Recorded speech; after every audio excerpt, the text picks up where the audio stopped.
प्रिय बंधुओं, धर्म प्रेमी सज्जनों, सार शब्द इस संसार में किसके पास है? क्या सार शब्द हर किसी के पास नहीं होता है? क्या सार शब्द किसी किसी के पास होता है? आखिर सार शब्द है क्या और मूल रूप से सार शब्द इस संसार में इस समय किसके पास है? इन सारी चीजों का आज हम विस्तार से व्याख्यान करेंगे। आप सभी जितने भी श्रोतागण हैं सत्संग को ध्यानपूर्वक सुने, क्योंकि आज हम बहुत बड़ा भेद खोलने जा रहे हैं कि संसार में सार शब्द किनके पास है। सज्जनों, सत्संग को पूरा ध्यान से श्रवण करिएगा, चैनल को सब्सक्राइब भी करिएगा ताकि हमारे सत्संग आपके पास आते रहें। सर्वप्रथम आप सभी ये जान लीजिए कि सार शब्द हैं कौन।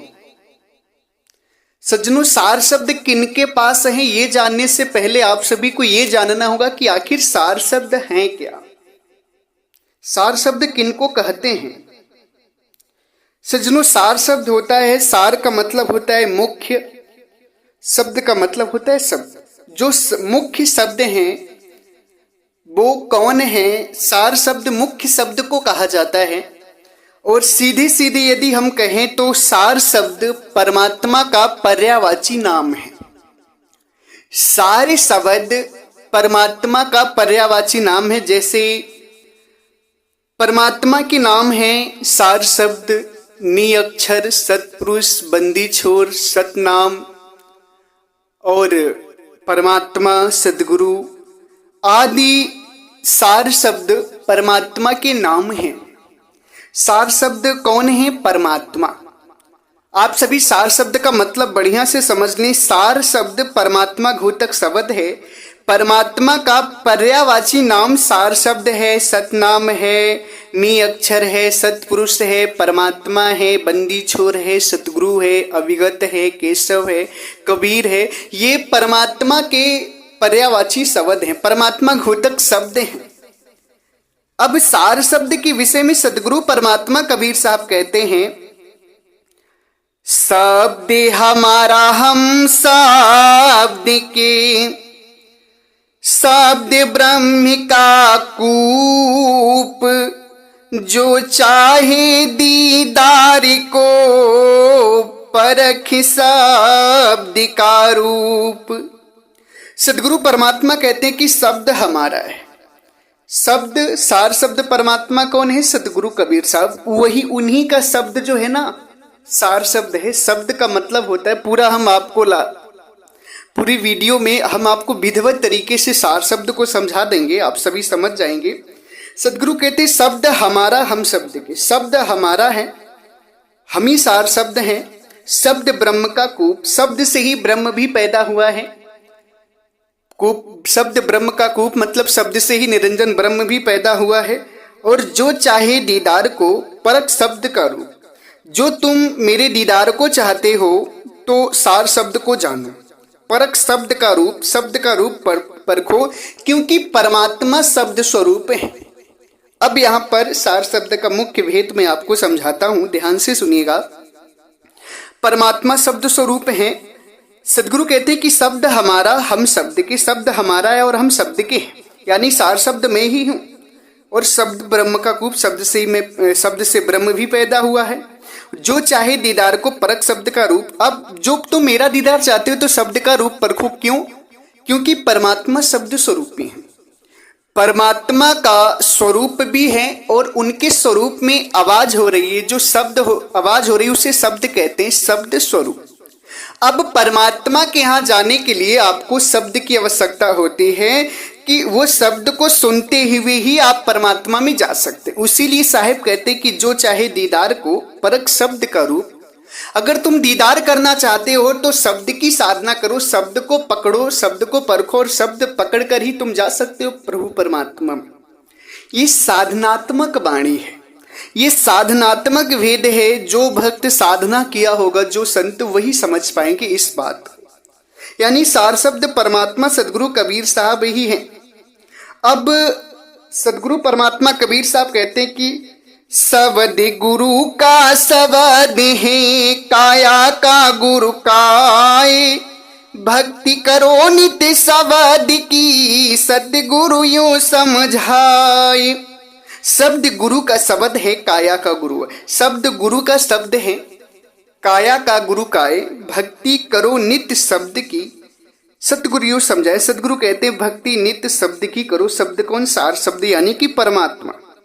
ये सदगुरु कहते हैं कि सबके गुरु कौन है? शब्द गुरु परमात्मा सदगुरु कबीर साहब। अब सदगुरु परमात्मा कहते हैं सारे शब्द निज जान के, जिनकी नहीं परितीत, काग कुमत तज हंस हुए, चले सुभो जल जीत। सदगुरु कहते सार शब्द निज जान के, जिनकी नहीं प्रतीत। सार शब्द को परमात्मा मान के जो उनसे प्रेम करते हैं, प्रभु से, परमात्मा से, वो काग रूपी कुमत को टच करके हंस बन जाते हैं और भवसागर से पार हो जाते हैं। यानी कि सार शब्द जो है वो परमात्मा है, भवसागर से पार करने वाले। सार शब्द परमात्मा का पर्यायवाची नाम है और सार शब्द ही सदगुरु कबीर साहिब हैं। अब सज्जनों, बहुत सारे लोग इस संसार में इस भ्रम को फैला रहे हैं कि सार शब्द बस मेरे पास है और किसी के पास नहीं है। तो एक भक्त ने यह प्रश्न पूछा था कि गुरुजी, सार शब्द संसार में किसके पास है? अब यहीं से आपको समझ में आएगा सार शब्द किनके पास है। सज्जनों, सार शब्द सबके पास है। इस संसार में ना कोई व्यक्ति ऐसा है, ना कोई जीव ऐसा है, ना कोई पशु पक्षी जानवर ऐसा है, ना कीड़े मकोड़े ऐसे जिनके पास सार शब्द ना हो। सार शब्द यानी कि परमात्मा, और परमात्मा जो है सबके घटों में है। किसी के पास ऐसा नहीं कि परमात्मा ना हो, सबके पास परमात्मा है। इस बात को मैं नहीं कह रहा हूं, सदगुरु स्वयं कह रहे हैं कि सब घट मेरा साइया, सूनी से जिन कोई, बलिहारी वही घाट की, जा घट पर गट होई। सदगुरु परमात्मा कहते हैं कि सब घट मेरा साइया। परमात्मा जो है ना सबके घटों में है। कोई भी सेज, कोई भी घट सूना नहीं है, ऐसा नहीं है जहां पर परमात्मा ना हो। सर्वव्याप्त है परमात्मा। अब बलिहारी उस घट की है जिस घट में सदगुरु परमात्मा सार शब्द प्रकट हो जाए। जो प्रकट कर ले उन्हें जान ले। प्रकट करने का मतलब उन्हें जान ले। प्रकट तो हमेशा, वो तो अखंड एक रस एकाकार हैं। अब बलिहारी उसकी है जो उस सार शब्द परमात्मा को, साइया को, प्रभु को जान ले, उसकी बलिहारी। इस संसार में सार शब्द परमात्मा सबके पास भरपूर है।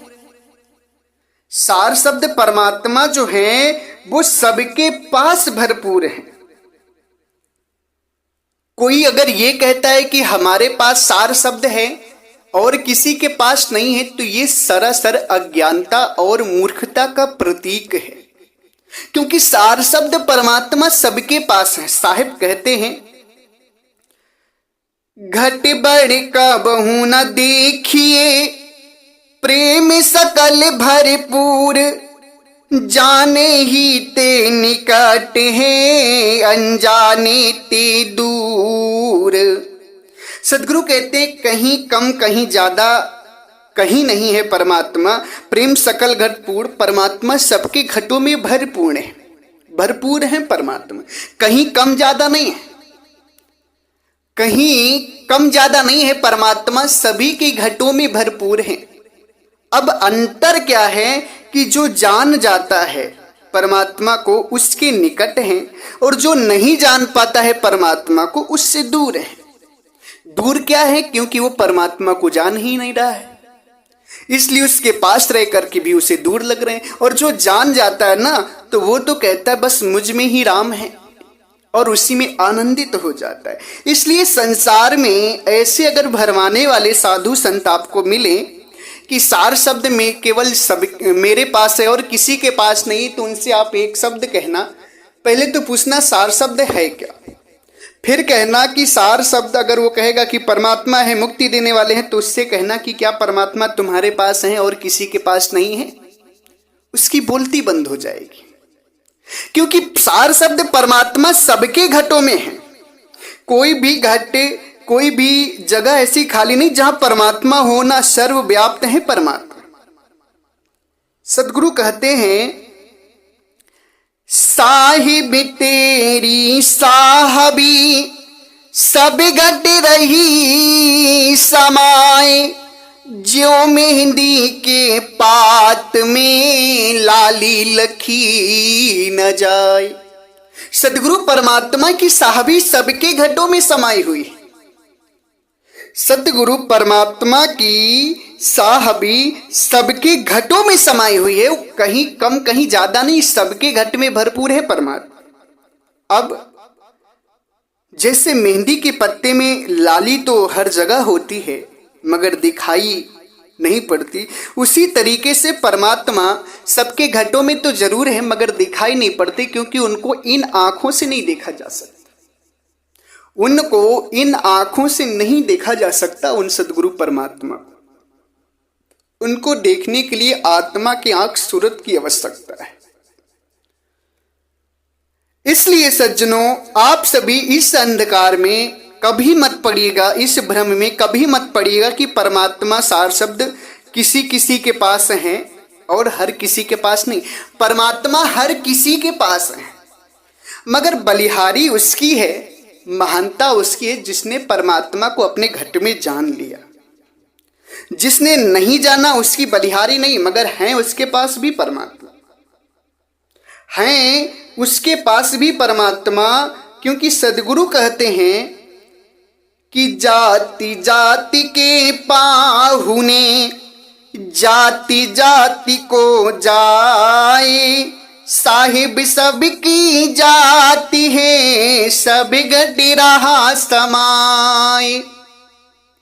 जाति जात के लोग अपनी जाति जात में जाते हैं, जाति जात के पाहुने जाति जात को जाएं, मगर साहिब सबकी जात है। साहिब से ही ब्रह्म हुआ और ब्रह्म से सृष्टि हुई, मतलब सबके मूल जो है वो साहिब हैं और वो सबके घट रहे समाये, सब घट रहे समाये, वो सबके घटों में समाये हुए। कौन?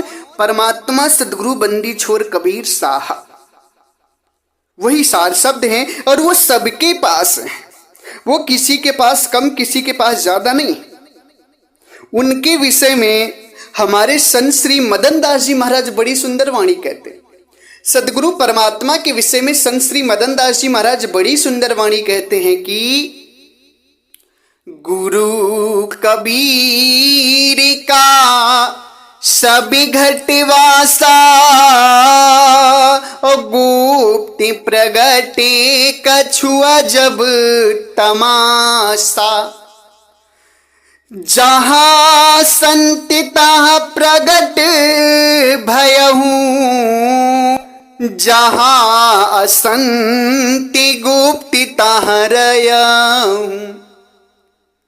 संत श्री मदन दास जी महाराज कहते हैं कि गुरु कबीर, यानी कि गुरु कबीर इसलिए कहते हैं क्योंकि उन्हें स्वयं सदगुरु परमात्मा कबीर साहिब ही प्रकट होकर ज्ञान दिए थे, इसलिए वो कहीं भी सदगुरु कबीर साहिब को गुरु कबीर कहें।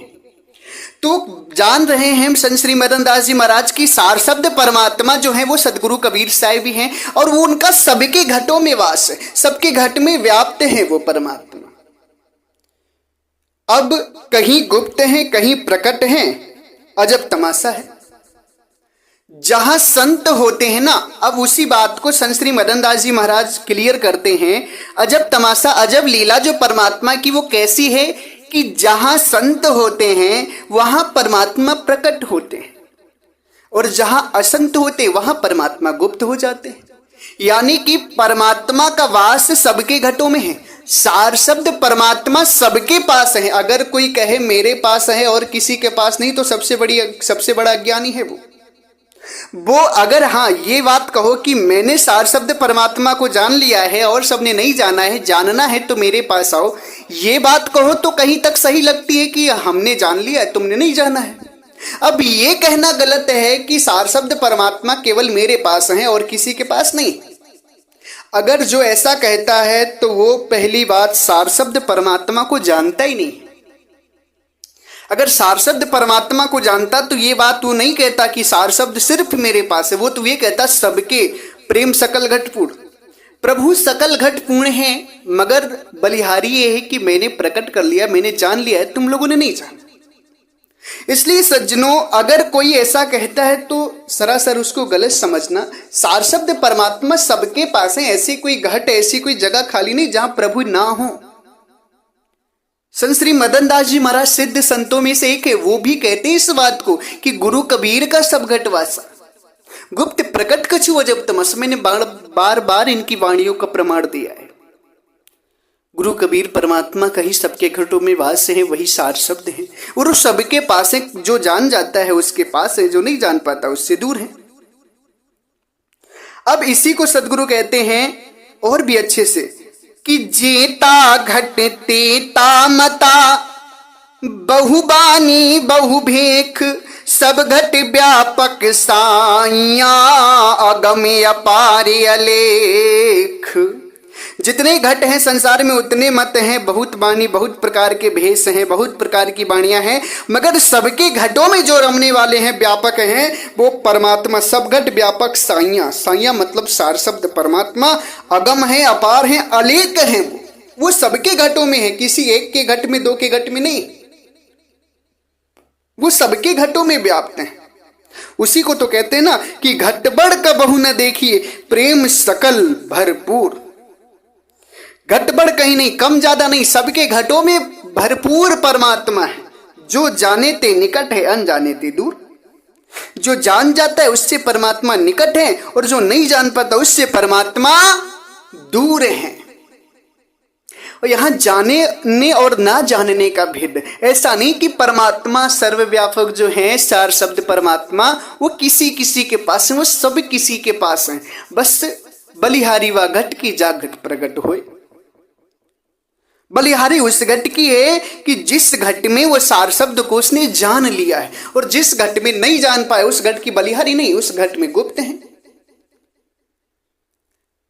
तो सज्जनों, जो भी संत लोग आप सभी को ये बात कहते हैं ना, तो मेरे सत्संग को शेयर कर देना उनके फोन पर, कहना गाजीपुर वाले बाबा जी का सत्संग सुन लो। इस सत्संग का आप सभी को प्रचार करना, इस वीडियो का आप सभी को प्रचार करना है। प्रचार मतलब भेजना है सब पर, ताकि सब कोई जाने कि हाँ, मेरे पास भी परमात्मा है। बस अज्ञानता हमारी ये कि हमने जो है अपनी सूरत शरीर में फंसा रखी, जिसके कारण हम परमात्मा का ज्ञान नहीं कर पा रहे। मगर परमात्मा हमारे पास भी है, सबके पास परमात्मा है, किसी के पास कम ज्यादा नहीं, सबके पास भरपूर है। बलिहारी उसकी होती जो परमात्मा को जान लेता है। इसलिए सज्जनों, इस सत्संग का खूब प्रचार करना, सब पर वीडियो को शेयर करना, चैनल को सब्सक्राइब करना। सदगुरु के ज्ञान का प्रचार करो, जीवन में आनंद ही आनंद आएगा, जीवन बदल जाएगा। सदगुरु परमात्मा के ज्ञान का प्रचार करोगे, जीवन में कष्ट नहीं आएंगे, तुम्हारा जीवन खुशियों से भर जाएगा। क्योंकि सदगुरु का ज्ञान प्रचार सदगुरु स्वयं करने आते हैं, और जब इस चीज को आप उठा लेंगे ना, तो सदगुरु तो घट में बैठे देख रहे हैं। यदि आप अपना भी कल्याण करेंगे और सत्संग सुनवाकर दूसरों का भी कल्याण करेंगे ना, तो सदगुरु उसके घट में भी है, परमात्मा आपके घट में, सब देख रहे हैं। इसलिए आपके परमार्थ का जो है सदगुरु ध्यान देंगे, आपके जीवन में सुख शांति आएगी। सत्संग का खूब प्रचार करना। इसी के साथ हम अपनी वाणी को विराम देते हैं। अगर हमारी वाणी वचनों से, सत्संग से, प्रवचन से, किसी भी शब्दों से आप सभी, किसी भी संत महापुरुष, श्रोतागण, भक्त हंस जन, समाज के लोगों को बुरा लगा हो या कष्ट पहुंचा हो, तो हम आप सभी के चरणों में सर रखकर क्षमा प्रार्थी हैं। आप मुझे क्षमा करें, क्योंकि मैंने आपको दुख देने के लिए सत्संग नहीं सुनाया। 20 मिनट का सत्संग मैंने, ये 20 मिनट का सत्संग आपको शांति प्रदान करने के लिए, मुक्ति प्रदान करने के लिए सुनाया है। इसमें दुश्मनी की कोई बात नहीं। मेरे सत्संग को हृदय से विचार करना, आप बुरा मानने से पहले एक एक शब्द का विचार करना। अगर फिर भी बुरा लगे तो मैं पुनः आपके चरणों में सर रखकर क्षमा प्रार्थी हूं, मुझे क्षमा करिएगा। इसी के साथ एक बार प्रेम से बोलिए, सर्वव्यापक, सर्व पूजनीय, परम पिता परमात्मा सदगुरु बंदी छोर कबीर साहिब को साहेब बंदगी साहेब।